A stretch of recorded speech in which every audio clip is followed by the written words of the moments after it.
बिस्मिल्लाहिर्रहमानिर्रहीम। अस्सलाम वालेकुम। कपड़े पर चाय के दाग हों तो उस पर ग्लिसरीन लगाएं। थोड़ी देर बाद गर्म पानी से धो लें। दाग सफेद सूती धागे के कपड़े पर हों तो कपड़े पर खोलता हुआ पानी डालें, दाग साफ हो जाएंगे। चाय पीने की आदत कम से कम कर दें, हो सके तो खत्म ही कर दें, क्योंकि चाय पीने से वजन में इजाफा हो जाता है, चाय पीने से जोड़ों के दर्द में इजाफा हो जाता है और चाय पीने से पेशाब में यूरिक एसिड की तादाद बढ़ जाती है। चाय पीने से गैस की प्रॉब्लम भी आने लगती है। केरी के ताज़ा छिलकों को पीसकर उन्हें अर्के गुलाब और चमेली के तेल में मिक्स करें। इसमें 8 से 10 अदद विटामिन सी की गोलियां डालें। इसमें 1 चमचा हल्दी और 20 से 25 विटामिन ए के कैप्सूल और 1 बड़ा चम्मच भर के दलाई वाला दूध मिलाएं। अब इन तमाम अज़ा को अच्छी तरह मिक्स करके उसे क्रीम की शक्ल में बनाकर इसे रात को रोजाना चेहरे पर लगाएं। इसे एयरटाइट कंटेनर में रखें। इस क्रीम को चेहरे और हाथों पर लगाएं। क्रीम को चेहरे और हाथों पर लगाने के बाद 1 घंटा इंतजार करें और 1 घंटे के बाद नीम गर्म पानी से धो लें। इससे आपकी जिल्द की रंगत निखर जाएगी और आप बहुत जल्द गोरे हो जाएंगे।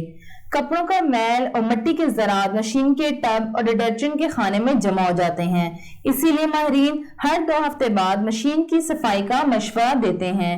कोई कपड़ा डाले बगैर मशीन में सिट्रिक एसिड और ब्लीच डालकर ज्यादा दर्जा हरारत पर मशीन को चलाएं।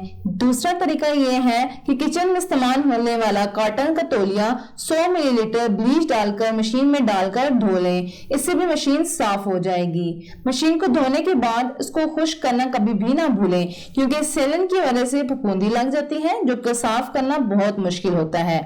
छत की लीकेज को खत्म करने के लिए सीमेंट के साथ बाजार में मिलने वाला केमिकल रूफ लीकेज या लीकेज प्रॉब्लम खरीदें और सीमेंट के साथ इसको अच्छी तरह मिक्स करके एक मुरक्कब तैयार करें और जिस जगह सीलन या लीकेज आ रही है उसको पत्थरी की मदद से दीवार या छत पर अच्छी तरह लगाएं और खुश्क होने के लिए छोड़ दें। ये केमिकल दीवारों को मजबूत बनाने में मददगार होता है।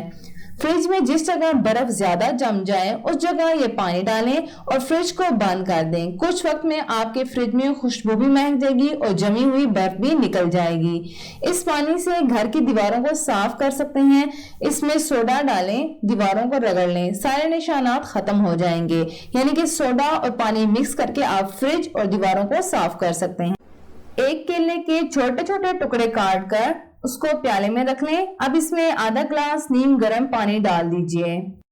बर्तन धोने वाला साबुन लीजिए और उसको क्रश करके इस केले वाले पानी में डाल दें। इसमें 3 से 4 चम्मच सेब का सिरका डालकर ऐसी जगह रखते हैं जहां ज्यादा मक्खियां आती हैं और हर कोने में रखना चाहें तो भी रख सकते हैं। तो ये तमाम मिक्सचर तैयार करके आप घर से मक्खियों को भगा सकते हैं। यहाँ केला खाने के चक्कर में मक्खियां आएंगी, लेकिन साबुन के केमिकल की वजह से चिपक कर मर जाएंगी और सेब के सिरके की खुशबू से मक्खियां भाग भाग कर इस प्याले की जानिब आती हैं। इस तरीके से लीजिए, घर में आपका बहुत ही सस्ते तरीके से मक्खियों को भगाने के लिए तरीका कारआमद है। आप भी आजमा लीजिए। अगर आपको इनमें से कोई भी टोटका पसंद आए तो वीडियो को लाइक और शेयर जरूर कर लीजिएगा। चैनल को आप सब्सक्राइब कर लीजिए। अगर आप पहली बार आए हैं तो बेल बटन के साथ इसको सब्सक्राइब कीजिए ताकि न्यू नोटिफिकेशंस आपको बर वक्त मिले। नेक्स्ट वीडियो तक के लिए अल्लाह हाफिज।